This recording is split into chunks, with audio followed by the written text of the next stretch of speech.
એક તો પવિત્ર તીર્થોના કુંડો છે ને કુંડોના જળ તમને ત્યાંના પૂજારીઓ જે છે એ ત્યાંના એક એક કુંડના જળ એ નાની નાની ડોલમાં લઈ અને તમારા મસ્તક પર સિંચે અને તમે શુદ્ધ થઈને પછી રામેશ્વર મહાદેવના દર્શન કરવા માટે નીકળો તો ફરતો કોરિડોર અને એ કોરિડોરમાં ભગવાન શ્રી રામની સેનામાં વાનરોએ પણ શિવજીની સ્થાપના કરી હતી. તે બધા શિવલિંગોની સ્થાપના પણ ત્યાં તમને દર્શન થશે.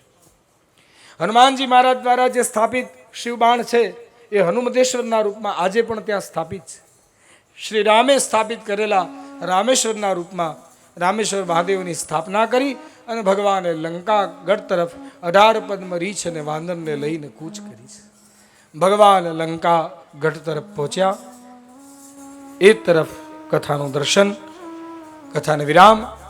મધ્યાહન સત્રમાં ત્યાંથી જે શેષ કથા છે એનું સંક્ષિપ્તમાં દર્શન કરી અને આજે રણજીત હનુમાનજી મહારાજના ચરણમાં આ રામ પ્રિય રામદૂત અતુલિત બલધામ શ્રી હનુમાનજી મહારાજના આ દિવ્ય ચરણનું પુષ્પ, વાગ પુષ્પ, હનુમાનજી મહારાજની મનોભાવથી કરેલી આ સેવાનું ફળ આપણે રણજીત હનુમાનજી મહારાજના ચરણે અર્પણ કરીશું.